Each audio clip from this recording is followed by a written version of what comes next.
Hello and welcome to Opening Arguments. This is Vapid Response Wednesday. I'm Thomas. That over there is real-life attorney Matt Cameron. How are you doing, Matt? Hey, guys. I come not to praise Kristi Noem's career, but to bury it in the gravel pit. This should be a fun one. Oh, boy. Yeah. And, of course, Lydia, how you doing? Good. I would not miss this one for the world. I'm so happy to be here and join you all in this burial that we are about to do. I'm gonna spoil the entire party. I feel mixed that the only person facing consequences is a woman. Like I just, you know what I mean? I totally agree. Obviously, totally agree. It would be that. Like that's the one person that Trump thinks is, you know, expendable. I mean, I guess you could argue. No, I was gonna say Stephen Miller. Like I felt like he pulled him back a little bit after some of the murders, but I don't know. Yeah. It's just he's not appointed. Well. Yeah. This is, but it couldn't happen to a worse person. That's right. As we're going to remember today, we're going to remember her not so fondly, but it just seems like a few days ago that we were sitting here looking over the nominations for DHS Secretary. I know. AG and everything else, looking at Trump's staph infection, as he called it back at the time. And, here we are, seeing the first one out. And it's taken more than a year for him to fire somebody, which is pretty good for him. How many Scaramucci's is that? It's quite a lot. Not even it's like an eternity anymore.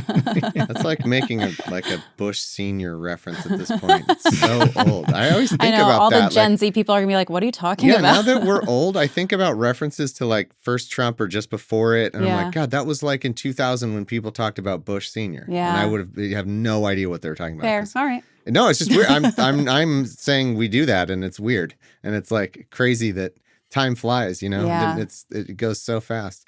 But yeah, her career is as dead as that dog that she killed, and I think that we all can agree that she deserved it. It's karma. We all know about the dog. You don't shoot about dogs. No. Do you know about the goat?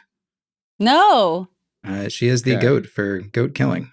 So we're also going to learn about a goat today. Unfortunately, sorry. Minor trigger warning. Yeah. But more than she gave the goat. She did give up the goat. Yeah. Right with a shot to the head. So we're going to learn all about just kind of looking back. Some of the stuff maybe people remember, some they won't. And I think just kind of capping off this career and remembering exactly what she was responsible for, not just what DHS wants you to believe she was responsible for, but what she actually did. And then we're going to have to take a look at Wayne Mullin, the new guy, maybe, if he clears it. So we got plenty to talk about. Just a heads up. They're talking about potentially next Wednesday, as early as next Wednesday for his confirmation hearing. So definitely brush up on your Mark Wayne, folks, because I can't wait to see how many people he fights. We'll see. Yeah. He's taking all comers. He's gonna come in his MMA gear, like ready to just brawl. Yeah, mouth guard. Yeah. Every time you talk. Yeah. I think puts it back. Oh my God. I hope he does that. That would make him more likable. I know. In my That's opinion. the thing. They never do things that are actually likable. You know, we often think of those options for them. There's no danger that they're going to take them. Yes. All right. Well, it's going to be a fun one. Really can't wait. So let's see. Why don't we go to our first break and shout out our patrons who are bringing this show to you. Thanks so much, patrons at patreon.com/law. We, of course, have to thank the Hall of Famers, the all-time greats, who pledge at that $5 level for at least a month. And then they get a shout-out each and every week. It's a lot of fun. They change their name or they don't. Yeah. Either option is great because we either get to know a fond, familiar name or we get to hear a new joke each week. Love both those options. Yep. It takes all kinds, to make a nice, balanced diversity breakfast of, it is our strength. Diversity is the strength of patreon.com/law. All right. Thank you, too. The Ruth Bader Ginsburgler. My house is a mess, but I read a lot of books. Dominic Gillespie. Matthew Cutler, autistic Twitch streamer. Veterinary for America 2028, one man, one vote. Unremarkable. Your mom fell in a hole. Still funny to me. Oh, my God. Still funny. Amina. Donna Treadaway, mother of Herdens. Mike Lipinski. Not a banana baton. Oh, yeah, okay. It works. Yeah. It took me a second. Okay. Cyanitis. AI marketing is anti-worker propaganda. Interesting. Yeah, I agree. Gray preponderance of the evidence. Solid Apprentice of Adventure. Charlie Kelly, attorney at Bird Law, probably a real person. Nick Fish, and Punch's stuffed monkey friend. I don't know if I get that one. Yeah, Punch, the little monkey. and he had a little stuffed monkey friend, the one that his mom abandoned But him. Is that a reference to something that we know, or is it just a random I think name? it's just a okay. it's just Punches stuff. I don't know what that is, it's but a it sounds cultural great. touch point. Lydia loved it. I'll do. just say. I do. I love Little Punch, and he has a family now. So all right, we will take our first break, and thanks so much to those patrons. We'll thank all 3 groups of our Hall of Famers at the breaks, and after this, we'll get to the fun that is the in memoriam of the worst secretary of fucking whatever she was. In the arms of the angel. All right. Well, we have the amuse douche, Matt's amazingly named first segment. 10 out of 10 name. And I think we've got a 10 out of 10 amuse douche for you today. What are we talking about? One of the douchiest people in the Trump administration. He has just been fired for the 3rd time from Lowell, Massachusetts, weighing in at I don't know how many pounds, but he's no Mark Mullin. We've got Corey Lewandowski, who, of course, as everyone I think knows by now, has unofficially, everyone understands, has been having an affair with Kristi Noem the entire time while they've both been married. And from what we understand, basically got her the job as DHS Secretary and has been one of her chief advisors. I'm sorry. Wasn't she like fucking governor or something? Yeah. She was South Dakota. The governor of a state that has about as many people as Austin, Texas. Nothing against Austin or San Jose, California. I checked against both. But I feel like she where I'm born and raised. almost got the VP if she hadn't murdered that dog. Like, she was a contender for that. Yeah. I don't know. I'm just, maybe I'm quibbling, maybe I'm wrong. I feel like, is that true to say he got her the thing? I feel like she was in line for something, don't you think? Or does that predate that? You know, how do you think he got her the job? I remember that. It could also be that she insisted on having him in her administration. Maybe it's both ways, but nobody really liked either of them, but especially him. At this point, he'd made a lot of enemies. He'd known to have sexually assaulted at least 3 people. What? And he pled out to at least one of those, and then sexually harassed a Republican donor to the point that he was fired in 2021. He was Trump's campaign chair. He was briefly chief of staff, right? He's been around the MAGA world. That was one of those names I'm just like, I know this person, but I don't want to look it up, and I can't remember. That was honestly, I was like, one of the shit people that was in the shit thing, right? Is that roughly? That's all my brain could muster. And he's one of the assholes. He's such an asshole that the other assholes really don't like him very much. So yeah. There is that. Boy, when 2 people you hate are having an affair, it's just like, I don't want to know about it. Was he fired or did he leave after she was fired? I'm guessing he was pushed out, but the announcement was made recently that he's out, so nobody's complaining. Interesting. Certainly not. I thought he should be waiting in the jet for whoever gets the job next. You know? Mark Wayne walks in, and he's got the Austin Powers jet with a bed that's like spinning around, stretched out. Yeah, and he's just doing this over. Again, something that would make him more likable in some ways. Like, can't even do that right. Yeah. But I didn't realize he actually criminally or he settled. Was it a criminal thing you said? I missed it. Or was it a settlement, like a civil settlement? He has faced multiple criminal charges. I will say that. Wow. I didn't realize that. Yeah, I don't. Yeah. Again, he's just, you know what? He's not important enough in the Hall of Nazis to stay in my brain. I'm like, too many Nazis in there. I can only keep track of so many. I got to remember some of the old ones from World War II. But rapidly, I'm like, I don't know how much more room I have. I got a couple of them that I got to remember. Man. Well, let's take a look. This is one of his worst moments. Really, if you've never heard Corey Lewandowski talk, these 2 words, which are really the same word, are all you need to hear. This is at the height of the child separation crisis in 2018 in June. And he's on some Fox program with a DNC spokesman named Zach Petkanas. And Petkanas is about to very rightfully lose it on him, as I would have if the same thing had happened. I don't know that I would have said anything too much different. It's one of those rare cases where this is righteous indignation, isn't it? Yes, it's well deserved. I remember now. That well was worth him. A watch. That was him. My gosh. I mean, look, I read today about a 10-year-old girl with Down syndrome who was taken from her mother and put in a cage. I read about did you say want to a 10-year-old with Down syndrome being taken from her mother? Pick anything you want out, but the bottom line is very clear. You? When you How cross absolutely the border dare you, illegally, sir? you How have dare given you? up the We have rights of infants this that are being country. taken from their we mothers. are a country We with have borders. We are a infants that are country being of laws. stolen from their mothers and put into cages. Cross this country And you illegally, go, your parents and understand They understand something Nobody can hear when you both talk. So when you cross the border illegally, when you commit a crime, you are taken away from your family. She has Down syndrome and she was taken from her mother. All right, Zach, you go to any country in the world. Let's get Zach. Classic cable news moment. Shit. Oh my God. What an asshole. Yeah. Jesus. That's incredible. Very much. And the New Republic has reported recently that he has been running DHS a lot more than people realized during this time. And he officially is a volunteer. He's been a volunteer all this time. Do you ever think, like, how do these people meet up and hook up? Like, hey, I once went womp womp to a 10-year-old with Down syndrome being whatever just happened. I couldn't hear. There's so much yelling. Kristi Noem goes, she's like, that's so hot. I raised you one dead dog. And then they're like, just making out, like, right up. They're just like so into being evil pieces of shit. Like, how do evil pieces of shit, like, I know how, like, normal humans court each other, you know, where you're like trying to, like, you know, flirt, be impressive, do something, you know. I don't know how evil pieces of shit do it. Are they just like, well, you know what? I murdered someone. No one knows about it yet. You might find out someday. You might not. And you're like, wow. You know, like, man of mystery. I pled guilty to sexual assault. You know, like, how do they, is that what they do? I don't know. So weird. Disgusting. Evil Tinder. Maybe it's evil Tinder. I don't know. Yeah. What a piece of shit. So that is just a little quick introduction to the voice of Corey Lewandowski. But I wanted to now turn to, of course, Kristi Noem, the woman of the hour. The last time that we're going to have to think about her, I think. And so I actually, in preparation for the 2024 episode where we were going to talk about her as a nominee, I'm the sucker who listened to her entire book. You poor fool. Yeah, I don't know what's You're wrong crazy. with me. I took notes. Just playing video games every weekend. And I listened to it sped up. I don't usually listen to things sped up, but I was getting the idea. That's how I do a lot of my work. And I did not. Right. Yeah. Right. 2x. What's your speed? I'm curious, man. This might be a personal question. What's your speed interval, you know?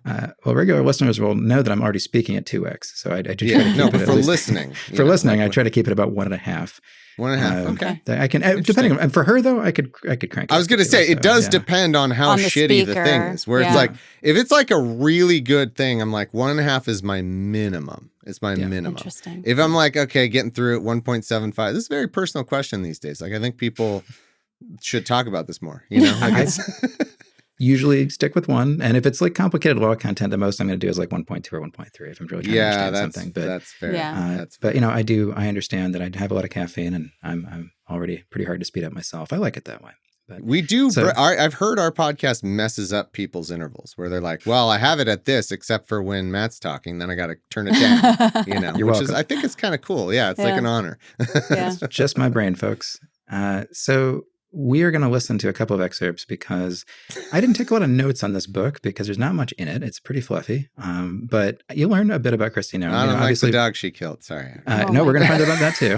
It's worth hearing in our own words, hearing the story, as well as the goat. Let's not forget the goat. The goat? Nobody knows. We might be breaking this news on the goat. No one talks because I know it's in her goat. book, but nobody's ever heard of this. It is just a foot goat right now. Yes, we're going to elevate the goat.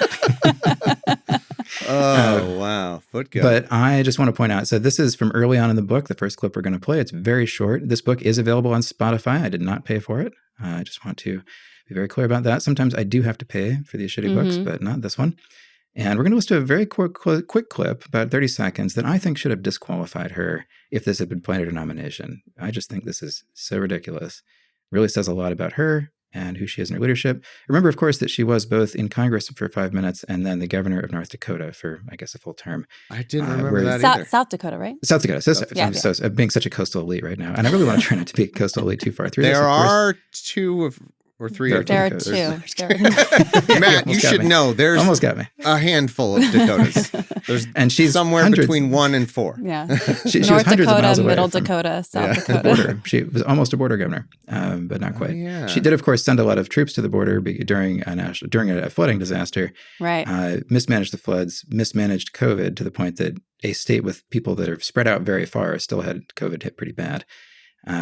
So let's listen to this. Her definition of leadership, which to me is astonishing. Classes, I had the honor of answering this question. So loud. Ooh. How do you make the really tough decisions? Most of the people in the room that day and online were probably 5 or 6 layers of bureaucracy away from me. I imagined them on a normal day in their office on the other side of the state wondering, in their underwear. Why the heck did she just do that? And I knew that my fellow South Dakotans sometimes had the same questions about what went into my decisions. The hard decisions really are not that hard. Here's what I told that class. There you go. That's it. Oh, okay, yeah. The hard decisions Wow. Not that hard. That was the first thing I thought I never of. thought about it that way. Right. But you Damn. I've been to a lot of like leadership classes from my previous life in state government. And, that little nugget never made its way to any of my courses. And I think Even that's a those misstep. fake people would be like, you gotta sell me a little more bullshit than that. You gotta try a little harder. The hard decisions aren't that I hard. want my money back if I went to that class. But I mean, just the idea, I run a law office with 18 employees, and I'm not saying, that's pretty hard most days. And I have to make hard decisions all the time on behalf of my clients and my cases and the people under me. And we all do. We all have to make hard decisions. But she's the governor of a state. And I cannot believe, I don't know how that wasn't played. Maybe it was played at her confirmation hearing. I didn't watch the whole thing, but it should have been. Because, life is hard. Decisions are hard. You just picture someone telling like Abraham Lincoln, Right.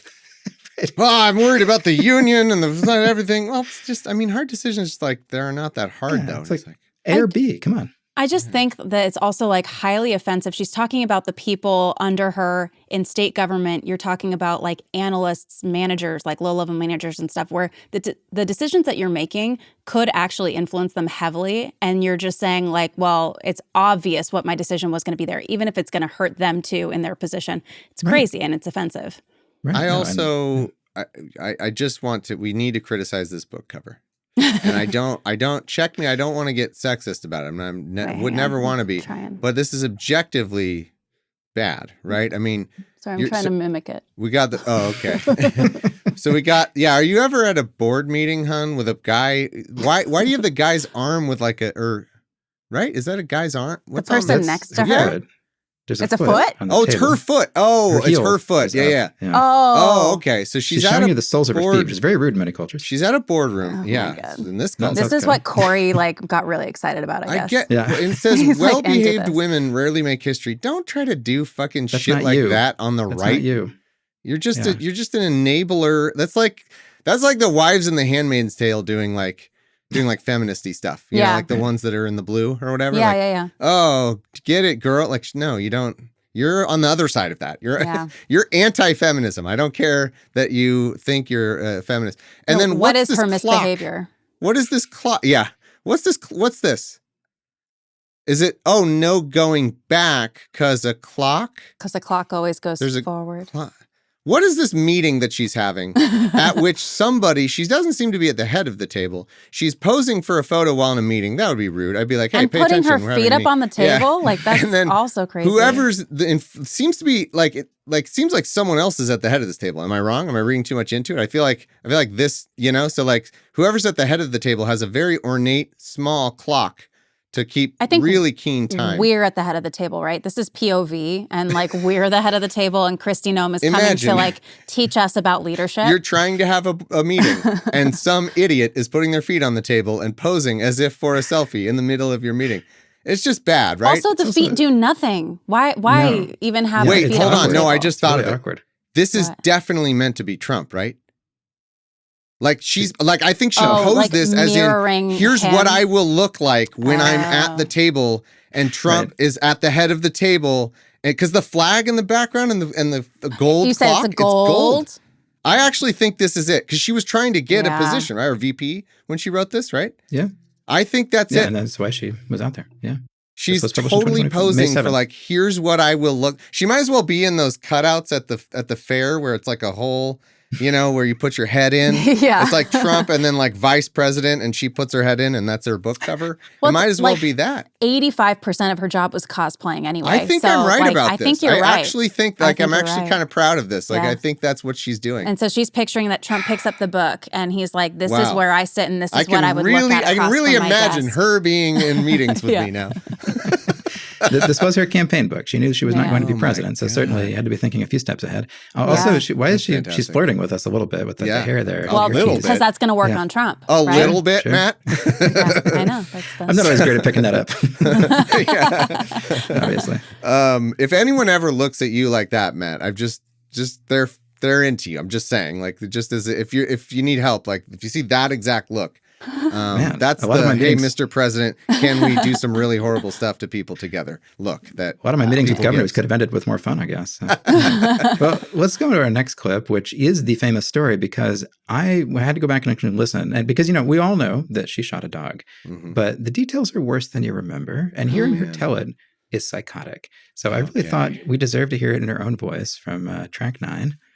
Track 9. Because 2230. Is there going to be I hope there's a hidden track that's like the... all right. Sorry, 2230. 2230. Oh, my God. Can I put it on 90 speed? No, I can't. I'm not allowed to. That they asked. And as I drove home, I realized that I had no choice. Cricket was untrainable. And after trying to bite me, dangerous to anybody that she came in contact with. 14 months A dog old, who bites is dangerous and unpredictable. Are you listening, Joe Biden? What? Especially if you're running a business where people interact with your dogs. Because of his dogs. She was less than worthless to us as a hunting dog. At that moment, I realized I had to put her down. As I pulled into the driveway, I decided I had to deal with this problem myself. This was my dog, and it was my responsibility. And I would not ask somebody else to clean up my mess. I stopped the truck in the middle of the yard. Jesus Christ. I got out my gun, grabbed Cricket's leash, and I led her out into the pasture and down into the gravel pit. God. This 14 months old. It was not a pleasant job, but it had to be done. No, it didn't. And after it was over, I realized another unpleasant job needed to be done. Immediately. Walking back up to the yard, I spotted our billy goat. This fuck goat that goat. had been a problem. Anything else needs a quick murdering? He was nasty. You know when you're wandering around your house male looking for chores that need to be done? Oh my She's just God. like, does anything else need to be I have shot? this gun in my hands already. Like I might as well. I don't want to have to get it out again. Like I'm in a killing mood. I got shotguns usually have the Christ. 2 probably shells or whatever that are loaded. I just feel like the goat should get more attention here. Yeah. Immediately, minutes later, she's like, oh, I also should kill another animal. Oh my How about God. that goat I also I hate? gotta hear the rest of this. That is so funny. Walking back up to the yard, I spotted our billy goat. This goat had been a problem for years. He was nasty and mean, untrainable, as this most goat. male goats are that are left uncastrated.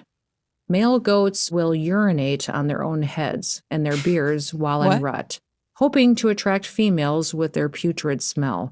It's the most disgusting, musky, rancid smell that you could even imagine. It sounds like that's just what And he not would do only as was an this animal. goat constantly covered in his own muck, it he also lives loved to outside, chase though, the right? kids. He would knock them down and butt them. The Okay. wretched You smell need to was keep the impossible goat to get out in of their something clothes, that- and we had to burn too many shirts and jeans to mention. Needless to say, the children She were also shot those, terrified too. of this animal. I would often find them on a fence or a piece of equipment held hostage by the demon goat. So while put taking the care of goat unpleasant somewhere business, different. I decided now was a good time as any to dispose of this problem too. So I went down to the corral, caught the goat, and dragged him out to the gravel pit. Oh my God. I made him look at the And dead when I carcass of the went to shoot dog him, that he I just jumped at the killed. last second. My shot was off, and I needed one more shell to finish the job. Oh my The problem God. was I didn't have one. Not wanting him to suffer, I hustled back across the pasture to the pickup, grabbed another shell, hurried back to the gravel pit, and put him down. As I came back up out of the gravel pit and I crossed the pasture, I looked up into our yard, where our new home was under construction.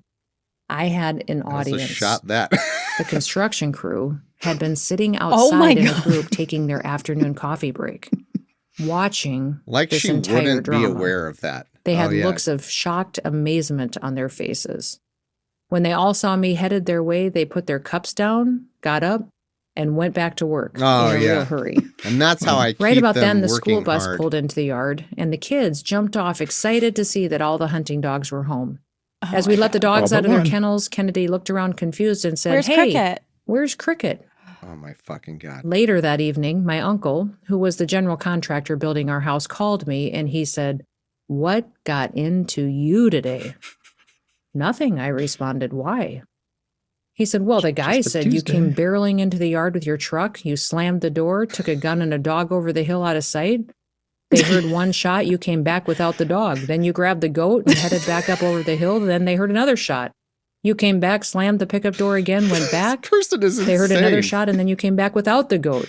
They said they hurried back to work before you decided they were next." Oh my God. I guess if I were a better politician, I wouldn't be telling the story right now, but I never ask anyone to do my job for me, Kristi. even if it's difficult, messy, and ugly. So there it is. I've made plenty of mistakes, but ignoring that was the only part of the book worth listening to. Jesus Christ, that's so much worse than you much think. worse. Yeah, I mean, I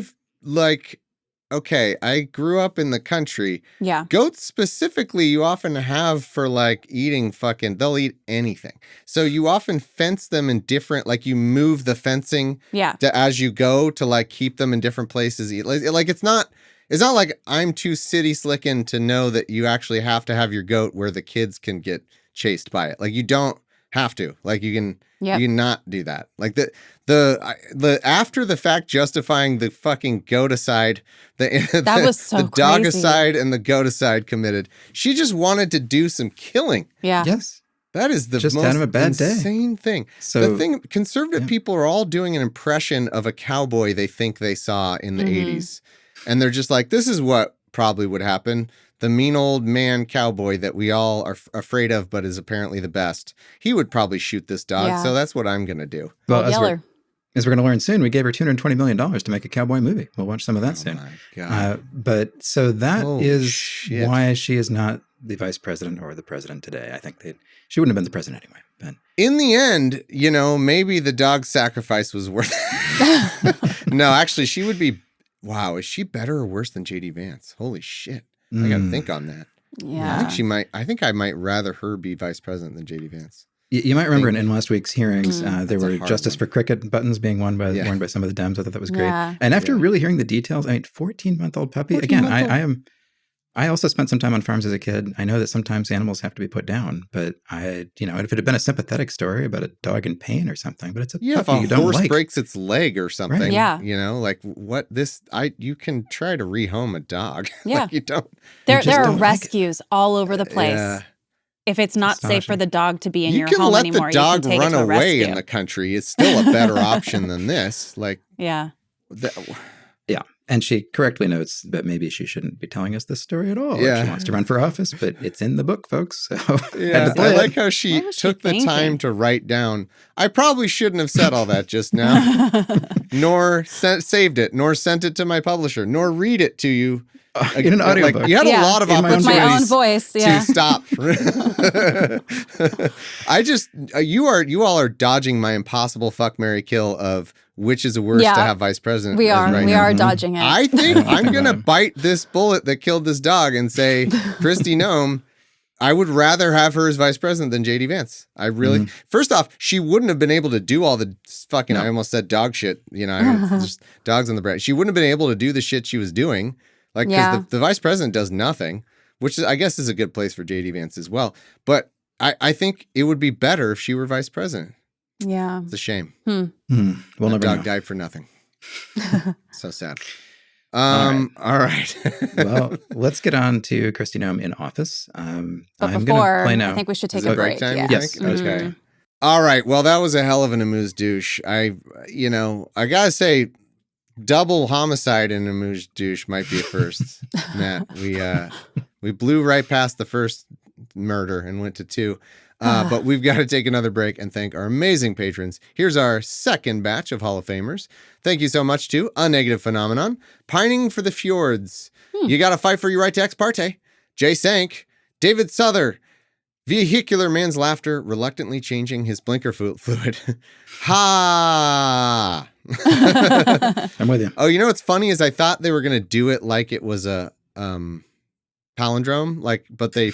they could have done H-A and then H, but they did 3 H's at the end. Oh, that would have been good. Anyway, proud to be one of the 3 chunkers. Aw, yay. Today's episode is brought to you by the letter Unreadable, Cavalry, Thomas Freeman, Cajun Killa, Fraud Fishy Hates Everything, Chris Simpson, Gavelhead, Chucking Away, Anonymous Aquila, Mark Schultz, Abalo Scheiss, The Cincinnati Kid, and Bob Blah Blah's Law podcast. Thank you so much. Nice. All right. Thank you so much, Hall of Famers. You're the best. And we'll take a quick break, and then we'll get on to more not quite murders, but other things that are as bad. All right. What's up next here? All right. Well, people may have seen or heard this one, but it's worth replaying because this is from a May 2025 DHS budget hearing. in which Maggie Hassan from New Hampshire is going to be asking Kristi Noem, the sitting Secretary of the Department of Homeland Security, about the meaning of habeas corpus. Now, I don't expect to go out on the street and ask people what habeas corpus means. It's fine. I'll give you a pass. You're not a lawyer. But you are running DHS. Now, again, Kristi Noem, not a lawyer. That's fine. I probably would be better at this point if DHS were run by lawyers. But she did, and habeas is about to become incredibly relevant. Say, Matt. That's a hell of a thing to say. It's just lawyer bias. Sorry, lawyer brain. But, at this point in May, habeas was certainly relevant because they were detaining a lot of people, but it's about to become radically more relevant because they're going to be redefining, and they're in the process in May by this point of redefining immigration law, basically through executive action and through rigging the courts, essentially, to try to hold everybody. We've been talking about this for quite a while now, about the redefinition. So I thought this is worth revisiting. And really, your point is she should have heard of it by now. I would hope. And she would. And she's going to tell us. Pretty important to that department specifically. Important. Yeah. And it's in the Constitution, and it's the Great Writ. It goes back to, the 9th century or whatever, but sure. She's about to tell us the opposite of what it actually means. This is an astonishing moment. Secretary Noem, the White House Deputy Chief of Staff recently said that the Trump administration is actively looking at suspending habeas corpus. Last week you were asked about this, and I want to clarify your position because it's obviously really important to get this right. So Secretary Noem, what is habeas corpus? Well, habeas corpus is a constitutional right that the president has to be able to remove people from this country, suspend their right let me stop you, ma'am. Habeas corpus, excuse me, that's incorrect. President habeas Lincoln corpus, used it. Excuse me. Habeas corpus is the legal principle that requires that the government provide a public reason for detaining and imprisoning people. If not for that protection, the government could simply arrest people, including American citizens, and hold them indefinitely for no reason. Sounds good. Habeas corpus is the foundational right that separates free societies like America from police states like North Korea. As a senator from the Live Free or Die state, this matters a lot to me and my constituents and to all Americans. So Secretary Noem, do you support the core protection that habeas corpus provides, that the government must provide a public reason in order to detain and imprison someone? Yeah, I support habeas corpus. I also recognize that the President of the United States has the authority under the Constitution to decide if it should be suspended or not. It has never Let us be clear, though, it has never been done. It has never been done without approval of Congress. Even Abraham Lincoln got retroactive approval from Congress. So I have been asking executive branch nominees a simple question over the past few months. If the president orders them to break the law, I've been asking, will you follow the law or follow the order? I want to ask you a more specific question here. If the president tries to suspend habeas corpus and a federal court reverses the president's order, will you comply with the court order and uphold habeas corpus, or will you follow the president's directive? We are following all federal court orders and are complying with that, as is the president, and every decision that I make as well. That is obviously not true for anybody who reads the news. There are federal court orders right now, including returning somebody who was deported mistakenly. But to be clear, that's more than enough. I think the news. What? The news. Crazy. What do you mean? I wouldn't rely on the news. It's one thing if you want to be like, oh, I wouldn't rely on MSNBC or something, but like, nope. The news. The news. The news. Where did you read that? A newspaper? Yeah, one of them. I don't know. Like what? Just an astonishing moment, though, in American legislation to have, just to bring in the head of DHS, again, a very new agency at this point, 22 years old as of last year. And you would hope that would be one question that somebody who's detaining, tens and tens of thousands of people every day should be able to answer. But it's pretty amazing to answer it how she did. Well, too. She did the exact same thing recently, too, when she was asked about the Fourth Amendment. And she said that it guarantees the government's right to lawful search and seizure. And it's like, what in the world are you doing? You're spinning the Constitution on its head. I was literally trying to think of a joke example like that. I was going to say like, it's like, how the First Amendment allows the government to stop speech or something. I can't even think of like, I know. Just looking at it in those terms is so weird. It's so bizarre. Allows government to search and seize. No. Yeah. Just nobody should ever be in charge of DHS again who can't answer that question very clearly. And I appreciate that Hassan had it all written out because she was pretty much assuming that she was going to fail the question. But maybe not that spectacularly, but she certainly failed it. That's incredible. Yeah. Wow. So that's we'll taste there. Here's another fun congressional confrontation. Just a moment that I appreciated. And I like these little moments of theater here. I'll just let it speak for itself. All right. Let's see what we got here. From the beginning, I take it? Madam Secretary, how many United States military veterans have you deported? Sir, we have not deported U.S. citizens or military veterans. Sure. I don't believe you served in the military. I haven't either, but I think you and I can agree that as Americans, we owe everything to those who have served our country in uniform, particularly those who have served in combat. Do you agree with that? Sir, I believe that people that are in this United States that are citizens have legal status here. Madam Secretary, we are joined on Zoom by a gentleman named Se-Jun Park. He is a United States Army combat veteran who was shot twice while serving our country in Panama in 1989. Like many veterans, he struggled with PTSD and substance abuse after his service. He was arrested in the 1990s for some minor drug offenses, nothing serious. He never hurt anyone besides himself, and he's been clean and sober for 14 years. He is a combat veteran, a Purple Heart recipient. Wow. He has sacrificed more for this country than most people ever have. Earlier this year, I gave my he dog deported for him this to country. Korea, a country he hasn't lived in since he was 7 years old. Oh, my God. Will you join me in thanking Mr. Park for his service to our country? Sir, I'm grateful for every single person that has served our country and follows our And laws. can you please And tell those Mr. that our Park laws why are you important, deported him? Every one of them needs to be enforced. But you understand that many veterans struggle with PTSD, many veterans struggle with substance abuse challenges. This man took 2 bullets for our country. You have broad authority, by the way, as Secretary, to issue humanitarian parole, to do deferred action. Will you commit to at least looking at Mr. Park's case to see if you can help him find a pathway back to this country that he sacrificed so much for? I will absolutely look at his case, but I want you Thank to you. remember that Madam our Secretary, the programs man have behind history you, as please well. stand up, sir. His name is Jim Brown from Troy, Missouri. He is a Navy combat is Mr. veteran who served Magaziner? our country in the Gulf War. Never heard of that guy. He's married to a woman named Donna, who came to our country legally from Ireland when she was 11 years old. She has lived here for 48 years. Because of you, Jim's wife Donna has been in prison for the last 4 months. She did not come here illegally, and she has never committed any crime other than writing 2 bad checks totaling $80 10 years ago. Oh my She is God. currently in prison and facing deportation. Ms. Noem, will you thank Mr. Brown for his service to our country?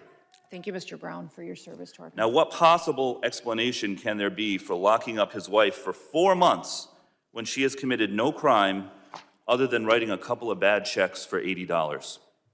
Sir, it is not my prerogative, my latitude, or my job to pick and choose which laws in this country get You enforced. have broad discretion as the literally- secretary. You to can, follow you can the issue law parole, you and can do all enforce kinds the of things, laws. but you're choosing not to. Will you commit again to just reviewing Donna's case and reuniting this combat veteran with his beloved wife, who also loves this country? I will review the case. Now, Madam Narrator, Secretary, she did not. Wow. already She didn't. I don't think she did. I was just looking at that one. So this is Seth Magaziner. Shout out, 2nd District of Rhode Island. Great work on this. rules. He's great. I didn't see this when it happened. I mean, there's just so much fucking shit all the time. Yeah. Yeah, Track no, of. it's- But this I is a love moment. too that he's doing an actual ask. Like, hey, Yeah. can you fix 'Cause this you can. problem? You know, could like fix at least it I like that a lot because it you know, it really comes across well and kind of mitigates the fact that it seems a little theatrical to be like, hey, you can just review it, like just review the Right. case. I do appreciate that. Yeah, Yeah. he makes the point, but also a call to action while she's under oath. And she could have quietly done it. Like, this is why these people are just plain fucking evil. Not that, you know, like, not that it's a hard case to make for the person who murdered their dog, but like, she's just fucking evil because she could have just done it. Yeah. I don't know, Matt, if you're checking right now, it's clanking Double away. checking to be sure that none of these people. So they did actually release that man's wife for what that's worth.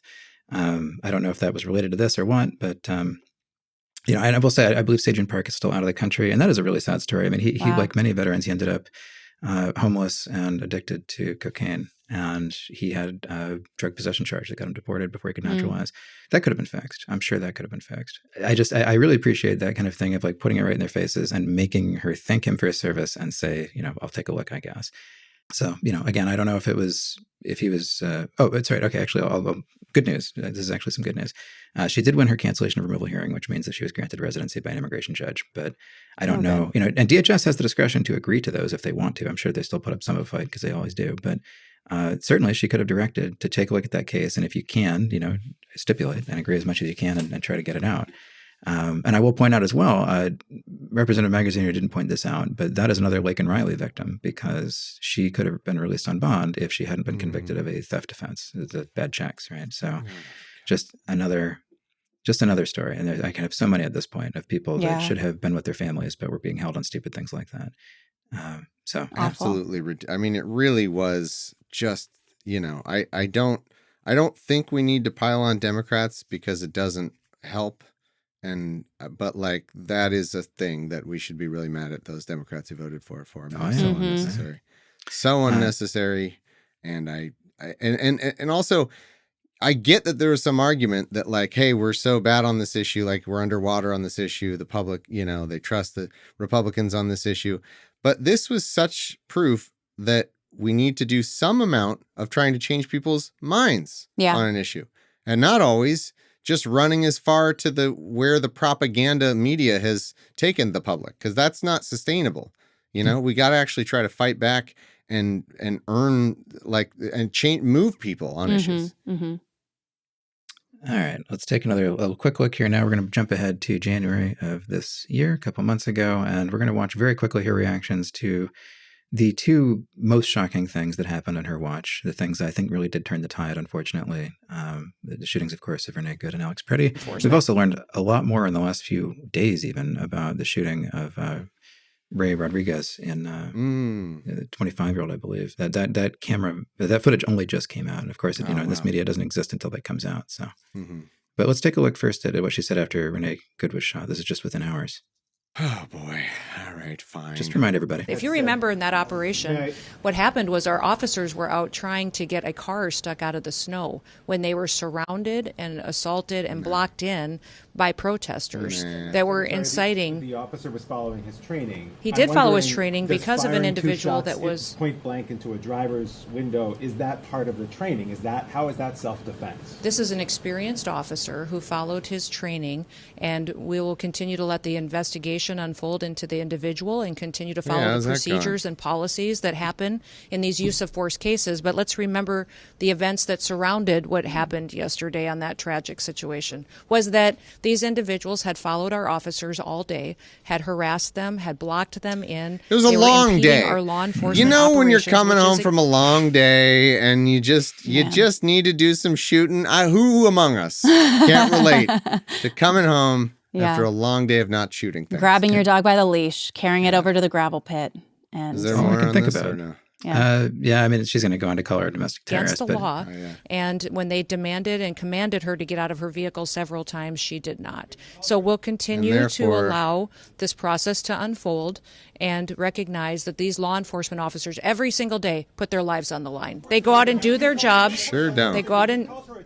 Terrorist, though, without an This was an act of domestic terrorism, which is perpetuating. No investigation into who she was or what she was about, and yet now you're saying these policies and procedures that follow a use of force situation like this are continuing to be put in place. So this is standard operating procedure after every use of force situation is that we follow these procedures and protocols. Step one: smear the victim as a terrorist. I'm just it says in the manual, just call them a terrorist. Step one. Yeah, that was in the training for sure. And this was not even like the Pretty one we're about to watch was, I think, within a few hours. This was the next day. Like everybody's seen the video, by this point, I think. So it's pretty extreme. And this is, honestly, she should have lost her job immediately after that. She should have lost her job after a lot of things have already happened. But the combination of these two U.S. citizens being shot in Minneapolis within a month, I think, are what she deserves to be remembered for, because she was in charge of this operation that was so unnecessarily over the top, even for an ICE operation. There really was nothing like it. So let's watch very quickly, just for completeness here, we'll watch the reaction to the Alex Pretty shooting. This is basically Stephen Miller texting her, telling her to say this. We found out later. Oh, really? Wow. God. The White House has labeled the man who was killed in Minnesota as a domestic terrorist. Is that something you agree with? And have you seen any evidence? When you perpetuate violence against a government because of ideological reasons and for reasons to resist and perpetuate violence, that is the definition of domestic terrorism. This individual who came with weapons and ammunition to stop a law enforcement operation of federal law enforcement officers committed an act of domestic terrorism. That's the facts. Where's the evidence of his ideology? Yes. Drew Evans, of Superintendent of Minnesota Bureau of Criminal Apprehension, had said during a news conference today that when federal agents blocked his agency from the shooting scene, when they went, got a judicial warrant, they returned, they were still blocked. Why were they We blocked? have asked these state officials to help partner with us on law enforcement operations for months. Ever since President Trump came into the White House, we've asked them for their partnership to stand alongside of us so we could do targeted operations against criminal illegal aliens and to help us make their streets safer. They have refused over and over and over again, and they have perpetuated a narrative that is absolutely false. And our federal law enforcement officers will continue to do their work, and they'll do that to make America safe again. Without cooperation of state enforcement, yeah. So just, that's good. I mean, it's not good. That's horrible. But that's how she deserves to be remembered, is the way she handled these, with no sympathy, none of the stuff you're even supposed to say as a law enforcement. I mean, even like the bare minimum of like, it's a terrible loss or whatever. And of course, Bovino's was even worse, but he still has some kind of job, unfortunately. So I think we can so does she allegedly, right? What is the thing? Yeah. Special envoy for the I don't know, something of the Americas. Shield of Americas. Shield of Americas. She got a Marvel What job. is that? Yeah. It's nothing. It's literally nothing. I don't even understand it though. I've heard it several times and I'm still like, what are those words? I might have to talk about this on Friday because it's really interesting actually. Yeah. Okay. Oh, okay. Yeah. It's one of these, it's like the Board of Peace that we just kind of stand by, everybody. Yeah. So, the thing I think we're not showing that I think was the worst thing was the CECOT thing, right? Oh, the CECOT, she went to CECOT. Yeah, we played that on OA a while back, yeah. Yeah, that is, I heard that again the other day, and it's even worse than I remember. Like, it's just, the times we live in, man, I can't just imagine any other time, Bush, Clinton, anybody, going to another country, posing in front of a prison that is horrible. Like it's a awful place where they torture people and being like, we love it here. We're going to send people here. We haven't had a proper reaction to something since 2013 or so. Mm-hmm. Like I don't know what happened to this country, but we just stopped being able to react to things in any way that's at all human. And it's a fucking bummer because that's just like, I can't, that people need to react to that worse than the dog killing, like I just sent it to you if you wanted to pull it up and play it. Yeah, I guess it's probably quick, huh? A couple minutes, yeah. It's for anybody who hasn't seen it. So she's touring CECOT, and there's people behind her. Here at CECOT today and visiting this facility. And first of all, I want to thank El Salvador and their president for their partnership with the United States of America to bring our terrorists here and to incarcerate them and have consequences for the violence that they have perpetuated in our communities. I also want everybody to know. Perpetuate. Can she look up that word? This is one of the consequences you could face. First of all, do not come to our country illegally. You will be removed and you will be prosecuted. But know that this facility is one of the tools in our toolkit that we will use if you commit crimes against the American people. Not anymore. Evil. But notice the way she couldn't even bring herself to look behind her. Like she was about to kind of look behind her and she's like too afraid. Yeah. I don't know. She's evil. Yeah. I think that this would be like Bush or a Bush admin member going to one of the CIA black sites and being like, hey, everyone. Right. Here's one of the tools in our arsenal. This might happen to you. A foreign prison where awful things happen. It's like, what are we doing? Act right. Like, it's weird. It's a disgusting, evil action.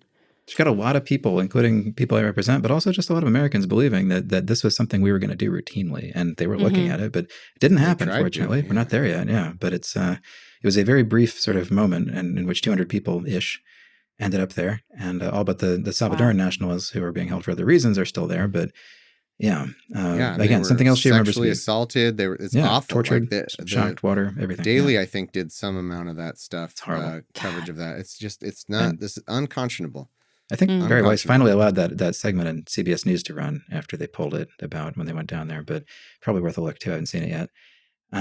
Okay, so this is good. I'm glad you remembered that one. This is good to make sure we've got the full retrospective. But let's look at, for a little more fun, the ad that got her fired. I haven't watched it yet. I don't know if you guys have seen it. No. I'll send you the link. Well, I think I've seen it. I might have seen like a still shot from it, but not the whole thing. I don't know if I've seen this one. I have seen her at the airport a bunch. Was that different? Yeah. That's different. That's different? Okay, yeah. This is the $220 million campaign, part of it at least. She just like randomly shoots an animal. One sec, hold on. Why do I love these wide open spaces? They remind me of why our forefathers came here. Not just for its beauty, but for the freedom only America provides. I'm Kristi Noem. From the cowboys who tamed the West, to the titans who built our cities, to the dreamers who chased the impossible, America has always rewarded vision and grit. Our greatness calls people to us for a chance to prosper, to live how they choose, to become part of something special. Anyone who searches for freedom can always find a home here, but that freedom's a precious thing, and we defend it vigorously. You cross the border illegally, we'll find you. Break our laws, we'll punish you. Harm American citizens, there will be consequences. But if you come here the right way, your American dream can be as big as these endless skies. From President Trump and me, welcome home. Welcome the sirens home. are in Matt's audio. I was like, what is that? Am I under arrest? I thought that was part of the audio for the thing. It's like, there's us arresting real another experience. person. Yeah. So that's one of it. $220 million. I was going to say, what was the budget for that? 20 bucks, $25? That's crazy. That horse is a real prima donna, you know. That's more money. That's significantly more money than Hollywood movies. What is that budget? Honestly, what did that go to? Is that literally just the production of it, or did they buy insane amounts of like ad time? Oh, maybe. Like at the Super Bowl or something. Yeah.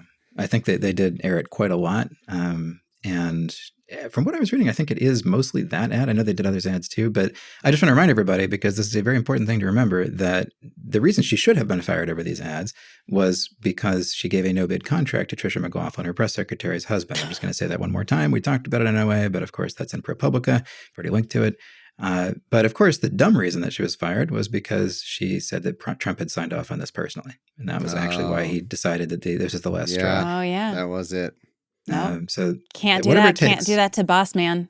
Nope. And I think let's see this clip, because this is great. This is the clip that actually got her fired. This is a candidate from Louisiana going after her about these ads. Oh, yeah. It's this fucking weirdo. Yeah. This is the weirdest creep. The Republican candidate. Square that concern for waste, which I share, with the fact that you have wasted spent $220 million running television advertisements that feature you prominently. Sir, the president tasked me with getting the message out to the country and to other countries where we were seeing the invasion come from, with putting commercials out that told them that if they were in this country illegally, that they needed to leave, or we would detain them and remove them, and they'd not get the chance to come back to America the right way. That has been extremely effective. Ask you to run these advertisements, is that right? We had that conversation, yes, before I was put in this position and sworn in and confirmed, and since then as well. Okay. Did you bid out those service contracts? Yes, they did. They went out to a competitive bid, and career officials at the department chose who would do those advertising commercials. And the people that you ended up picking were people who had formerly done your political work back in South Dakota. Is that right? No, that's not correct, sir. I think it is. No, it's not, sir. The individuals who, I believe the careers who they chose were two different media firms. The careers who they chose? There's been conversation about their subcontractors, but we have no legal authority to look into subcontractors on work like that. Okay. And you're saying that you're testifying that President Trump approved this ahead of time. Is that my understanding? We had conversations about making sure that we were telling people. No, ma'am. I'm asking you, sorry to interrupt, but the president approved ahead of time you spending $220 million running TV ads across the country in which you are featured prominently. Yes, sir. We went through the legal processes, did it correctly. Did the president know you were going to do this? Yes. He did? Mm-hmm. Yes. Okay. And one thing, Senator, I think would be helpful to know is how effective that communications has been. That well, they were overwhelmingly effective in your name recognition. I mean, I personally just, I mean, to me, it puts the president in a terribly awkward spot. And and I just, you're really disappointing the Fuhrer. It's just hard for me to believe on the president, as I do, that you said, Mr. President, here's some ads I've cut, and I'm going to spend $220 million wow. running so them. Funny. That he would have agreed to that. I don't think Russ Vogt at OMB would have agreed to that. He's the president. It's something we have to defend. I'm on the Appropriations Committee. I mean, my research shows that you did not bid them out, that in fact, one of the people you picked. Oh, man. She's like, hey, man, be cool. Group, I thought we were both fascists. Safe America Media was a company formed 11 days before. Why does he have his hand like this? Like you picked them. And that I never. The strategy group got most of the money, and the head of that is married to your former spokesperson. I'm look, we all have friends who are qualified. I'm not quibbling with that. I'm just, it troubles me. A fifth to a quarter of $1 billion of taxpayer money when we're scratching for every penny and we're fighting over rescission packages. I just can't agree with Madam Secretary. Couldn't she be like, well, not in DHS? Yeah. What are you talking about? We got more money than we know what to do with. I don't know. $75 billion. Yeah. Trillion. Do you guys know that you gave us $75 billion? Like, what the fuck are you talking about, sir? How dare you? How absolutely dare you? Come on, I got a jet to catch here. That's crazy. So the two firms, there's one that's Trish McLaughlin's husband's firm. Right. And then the other one that was formed 11 days before the bid went out. A mysterious Delaware shell company that the names were in. Yeah. And he alluded to this, but they also invoked a national security exception so they didn't have to take bids on the contract.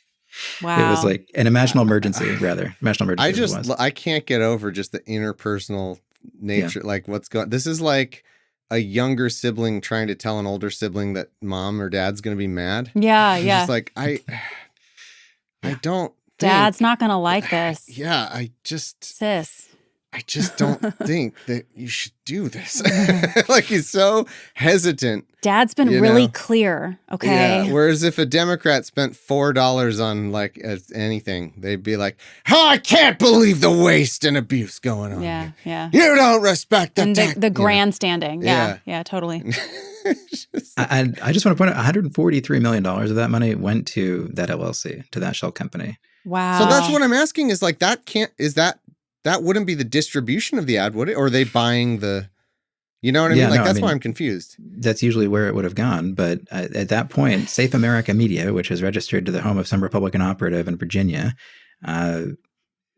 it just apparently because it was a subcontractor. This is the point he was getting at. He didn't make it very well, but because it's a subcontractor, DHS says like the money is not disclosed. Like, it doesn't really break down. So $143 million basically disappears into her former press secretary's husband's company through a shell company. And that's what ProPublica was writing about. I don't know that John Kennedy reads ProPublica. He should. But there is some thought that this might have been a setup. No, when he holds it, it burns like it's and then smoke like if he touches it. There's a thought this might have been a setup, that Trump actually had enough and called and kind of tipped him off to ask these questions.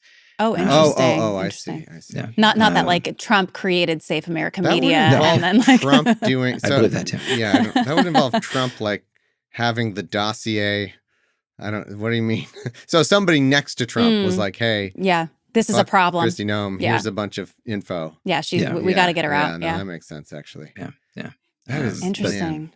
That was, and then she's gone, I think, the next day, and finds out while she's giving a keynote address somewhere in typical Trump fashion. And, So he's the biggest fucking coward in the world. There's a great, just 4 days ago, which senator sent this? Peter Welch and Richard Blumenthal sent a joint letter to Michael McElwain, who is listed as the CEO, I guess, of Safe America Media, or registered to him. And they asked him a number of questions because like who are you? Like, why is this? What do you do? According to public records, this is what we're seeing. We want to understand better your relationship with the strategy group. Why did you start your company? They said 7 days before the bid had gone out, but.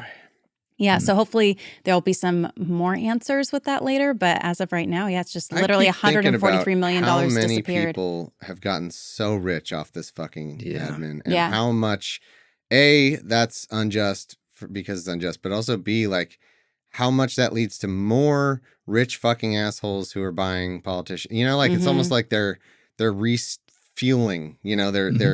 Their ability to have this tiny proportion of the worst people control everything with money. They're like, all right, let's raid the treasury. And now we've all reloaded our ammo. And there's even more of us that have all this money from these crypto schemes and this everything. Yeah. And it's like, this is going to be causing us problems for decades. These people who got rich off this shit. It's sickening. Despicable. I mean, we're talking about public servants, right? That's supposed to be the antithesis of why they're stepping into those roles. I wish we could get anything like justice for this era. Like, Yeah. I wish we could get enough control to just run the most comprehensive, truth and reconciliation process and just get these people. I wish that we could. Yeah. If it's all we have to do is vote for enough people. I know it doesn't seem like it, but it's true. We could do it fucking next election if we wanted to. Yeah. But we won't. But we can try. Let's get public service back. Like, actually, there are a lot of people that want to do it. They're out there. All right. Well, we should probably maybe take a break and come back and talk about Mark Wayne Mullin. Yeah, let's take our final break before we get to Mark Wayne. Mark Wayne. Mark Wayne. That's not a name. Am I wrong? Like, no, it's not. So I think it's his two. It's his two grandparents, maternal grandparents. His mom's grandparents, and she combined the names with the idea that he could pick one of the names as he got older, what he wanted to go by, but instead he just kept both of them. But it was Mark Wayne, and then he could have right? Yeah. There's no space. There's no space. You can have like a double name, like Amber Rose something. No, Mark Wayne, and it's already on your birth certificate. You're kind of stuck with it. Sorry, his paternal uncles, intending to later shorten his name to one of the two, but she never shortened it. Yeah. All right. Well, we'll take our break. Let's thank our top batch of patrons here. These are the Hall of Famers at the top of the list, and they are Philly Basement Bar will be getting a new house rep in the midterms. Elect Thomas Smith, President, American Honky Tonk Bar Association. Balticate, Philip Kaiser. Between Prince Andrew's arrest and universal health care, I'm starting to wonder if independence was a mistake. Wasn't a mistake. Wow. Corin Lan, a string of unpronounceable characters. Malika Chandler, RontoTheDork.com. Milo Mead Song is Fighting Petty Tyrants. Big Easy Blasphemy. Hors d'oeuvres in the court before we report. Chris Waltrip, Fred R. Gruthius, Sam Denow, Classic Libtard, and Mitchell. Top patron ever. Leader in the clubhouse, Mitchell. Patreon.com/law. If you'd like to support the show, do a shout out at that $5 level for at least a month. You get a shout out every single week. And it's a lot of fun. We love it so much. Thanks so much, patrons. We'll take a break and get to the final third of the show here. All right. Well, this is a good still from Mark Wayne. That's, I think, sets the tone. We got the closed captions there. Let's talk about Mark Wayne. I don't know why that I thought he wasn't a senator. He doesn't. Oh, really? Yeah. Just for now, I think when I think about it, I'm like, oh yeah, Bernie Sanders was the one who broke up his fight. So is that because you've seen him talk before? Or? Yeah. I think his political trajectory was he came in as a Tea Party candidate as a representative for Oklahoma, and then moved into the senator position later. He's actually a member of the Cherokee Nation. I fucking saw that, and I was like, what? You don't get to have that. Yeah. And it's tough because we'll talk about this later, I'm sure, but I just want to mark for people, don't be surprised if you hear tribal leaders kind of be excited about his nomination here because they have come out and said that they're eager and hopeful about his nomination because he's been a really strong ally and a partner in the past. that he understands, tribal identification cards because it's actually like more part of his life and his upbringing in Oklahoma. So they're hopeful, but at the detriment of who knows. And also he's just such a Trump loyalist that I don't know. He'll do whatever the boss says. Yeah. But yeah, so. It's cool in theory, 250 years later, to let a Native American decide who gets to be American. That's a fun thought. But it's got to be this guy, unfortunately. But no, I read there's a piece from a Native journalist who knows, so who'd been around his area for a long time. It's a really good perspective. Maybe we could link to, but just saying the mixed feelings he's having too, and about how this is I the worst just choice. never would have guessed that in a million years. I thought it was being pranked. His name's Mark Wayne Mullin. And he's the whitest looking person, but all right. Yeah, I haven't tracked down the lineage specifically, like where it comes from, but he's a member. All right. It's registered, I guess. I know there's complicated politics around all that, but yeah, sure. That's just before he got into politics, and I think this is going to be really relevant to the clip we're going to see. Before he got into politics, punched in the head. He was he actually I think it was his dad started a plumbing company, really, really big plumbing company in Oklahoma. So he worked there for a long time. In addition to his MMA career that people like to talk about a lot. So it's not a career. No. I don't know if you want to get into that now before the clip, but it seems relevant to this clip.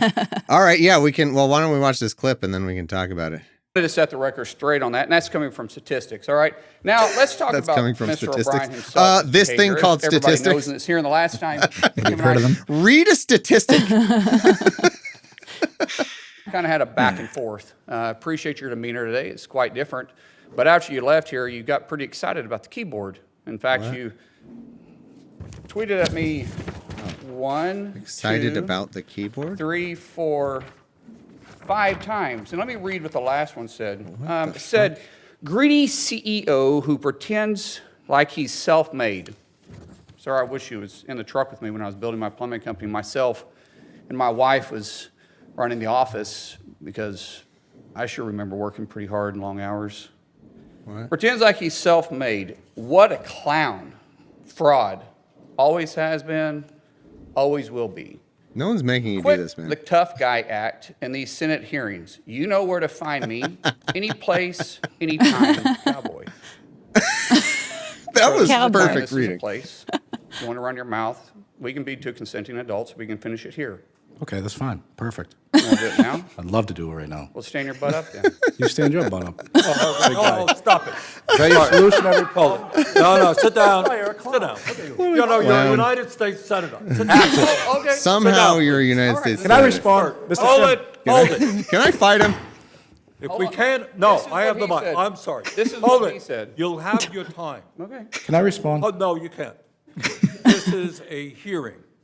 And God knows the American people have enough contempt for Congress. Let's not I don't make like it worse. thugs and bullies. You have, And that's you what- have I don't the like mic. you. Hold it. Describe yourself. Hold it. You have the mic. Yeah. You have time. All right. Make your statement. Then let's do this, because I did challenge you, and I accepted your challenge. And you went quiet. No, I didn't go quiet. I was. on. You challenged Convert his me face. to a cage match. I don't think acting I like ever a heard the whole 12-year-old thing. schoolyard Hold it. bully. Excuse me. Hold on. Hold it. No, excuse me. I have the I mic. will say exactly. Senator Mullin, I have the mic.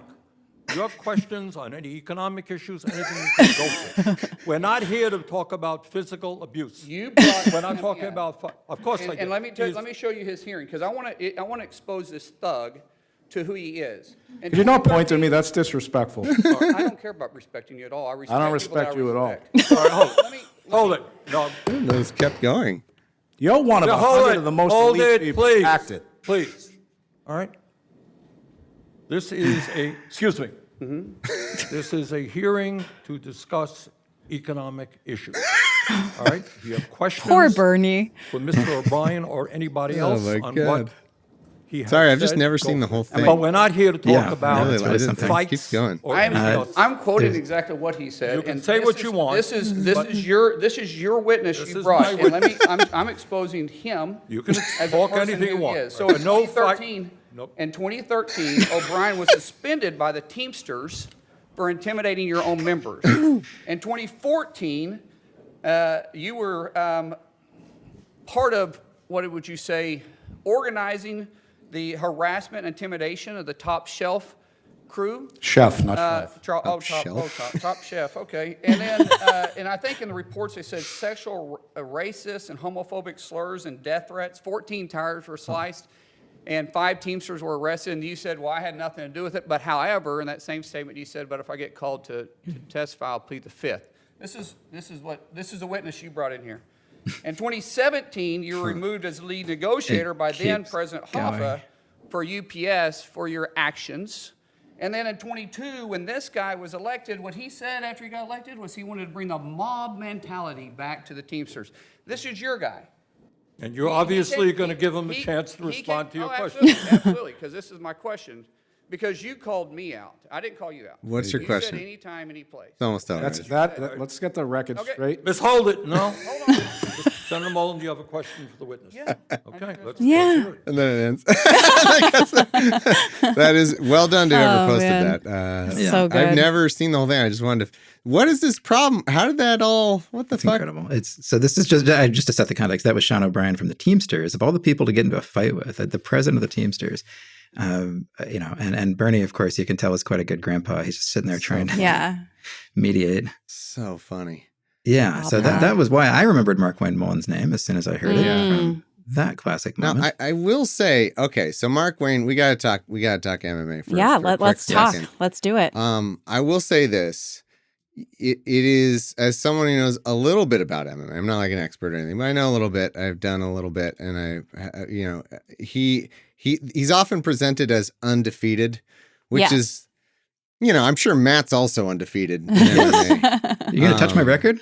Yeah, I don't. I think you don't really exactly. It's a little deceptive to say undefeated when you're 3-0 and none of the fights are anything like a real anything. Now, I'm not, but you can't go too far because this guy, I think he was some sort of wrestling superstar at college level, and anyone who is that kind of wrestler and fought any level of MMA could beat the shit out of anyone who's not a fighter. Like, you can't like, oh, he's only had 3 fights, so therefore I could take him or something. No, I'm sure he can fight. Yeah. But in terms of presenting him as some kind of good, like relative to MMA fighters, he's not a real, he didn't do anything real. As evidence for that, so he's got 3-0. Here, let's see if I can pull this pull up here. Your Tapology. Yeah. He's got 3-0, 2 of them against Clinton Bonds. Now, here's what I love in particular. If you go up here, you can see pro MMA record, 3-0. That's interesting. I love the picture is from Congress. Yeah. I do love that. There's something about that that's so funny. How many he's a profiles? WWF wrestler who's like his outfit is like a congressman or something. It's he's so short. He's 5'8". Yeah, 5'8". Yep. He's short. He's below my weight class, for sure. Yeah. But he okay, let's look at this guy. Here's the first person he beat in 2006 so this guy's 11-10. Oh wow. And he like nope. So it's one thing to say, oh, he fought at a semi-pro kind of level or whatever. Yeah. But nobody he fought is anything. Well, nobody he fought the same guy twice. Very quickly about Bobby, who you were just on. When they fought, Mark Wayne was 29 and Bobby was 18. So, I don't know. That's kind of interesting to me. They are the same height, 5'8", and then 168 and 173. But two of his wins are against the same guy whose record is 1-11. That's what I was going to say. So a guy who never career disclosed earnings 0. That's the same with this guy. Career disclosed earnings 0. And I mean, I'm sure they earned some money for these fights, but that means like they're not real. Click on armbar because I think Clinton Bond's picture that they put up is funny because it's obviously not Clinton Bonds. It's Chuck Norris. Yeah, or Chuck Norris. It's Chuck Norris. Yeah. With guns. Boy, he had 2 guns and he couldn't even take them. Yeah. Yeah. I just think it's funny that like to say you're undefeated and you've beaten one guy twice and one guy once, right? And the other guy that you beat twice is 1-11, and nobody involved has any earnings. They've never earned $1 fighting. So like, okay, relative to a normal person, I'm sure he can beat the crap out of most people. It's also the span of 5 months also. Yeah. Like it well, was. Okay, that's actually pretty crazy to fight 3 times in 5 months. I Wow. guess. November 11th, 2006 was his first fight. February 3rd, 2007, and then April 7th, 2007. So they did he and Clinton Bonds did a little rematch, I guess, 2 months after that first one. Well, the world was clamoring for a... The people were demanding we were deprived of a three-peat in that. So, yes, undefeated in that he's never lost, but he's also fought 2 unique humans, and none of them are anything. So, Yeah. All right. What ended this illustrious career in MMA? I guess his plumbing career? Plumbing, yeah. That's what I was going to ask you, hun, because when I was this Wikipedia was a wild ride. You get to the bottom and it says he's worth between 35 and 75 million fucking dollars. It's that plumbing company. It's Plumbing? huge. It's Not the huge. plumbing. It is like, well, Not the plumbing. I do think that there is a lot happening with the plumbing specifically. It's like across the entire state of Oklahoma. They have like franchised, like He inherited all that it, stuff. as I understand but it. yeah. Family business. Oh, he did? So yeah. he's not self-made with his wife in the working in the office? I have no doubt that he and his wife were working. I'm sure that happened. Yeah. But he's also taken plenty of money from, pretty much every corporate PAC you can take money from. But are you serious? I want to know if that's true because it's pretty fucking ballsy to be like, self-made? I wish you were with me in the truck, which I thought was a cute way of saying that. You should have been with me in that truck. Yeah, you should have been with me. No one was with me in the truck. But for that to be, I'm not self-made, then why was I driving a truck that my dad got me in his company? Mm-hmm. Checkmate. Let's fight now. Like, what? Was that really his dad's company? Mm-hmm. Yeah. Okay. Yeah. It's literally his dad's company. You can't be self-made if it's your dad's company. Sorry. I mean, I guess if his dad started it and had one customer and then he... made it huge. No, it was decades. Like this company was around for decades. You're not okay. Yeah. Fine. Whatever. Yeah, I'm pretty sure I was saying it was like since the 70s. His dad's company's been there. Since I think 20 or so he's been running. But yeah, and again, I mean, it's hard to run a business. I give him credit for that. And it sounds like he did better than Trump ever did in running a business. So fair. It's fine. That's a low bar. Teach Trump a thing or two. Yeah, sure. But he also has done a lot of really dodgy financial stuff. He's got a 25.47 out of 100 in however it is that we measure financial integrity these days. Wow. He's done a lot of trading while he's been in office since 2013. Oh, wow. He also takes money from 94 different corporate PACs and $400,000 from APAC, which is about to become relevant to our next clip. Yeah. He has real strong feelings about Iran, which I thought we should play very quickly next. So this is a disaster. He's going to be asked directly if we're at war with Iran. This is pretty recent. Oh, boy. I love these questions. Mm-hmm. There are measures being taken not to eliminate other possible alternatives to leadership. This is war. Do you want to fight? We're taking out the threat. Let's fight. And if you're part of the threat, then you're a target. You'll concede this is war. We haven't declared war. They declared war on us, but we haven't. War. Secretary Hicks said You just said it. You said this you literally just said they it. They called it war. What I was saying, that was a misspoke. What I was saying that they declared war on us, but war is ugly. It always has been ugly. But we're taking out a regime that's been trying to attack us for quite some time. But you're not conceding this is war. We have declared war. If we haven't declared war, then I don't see that. The president hasn't asked us to declare war yet, but they have declared war on us. We're just simply fighting the threat that's been at our door for 47 years. At our door. You know that imminent threat that's been at our door for 45 years? Yeah. I look forward to many more Mark Wayne. You know when you're like, hey, that train is imminent. It's going to hit us imminently.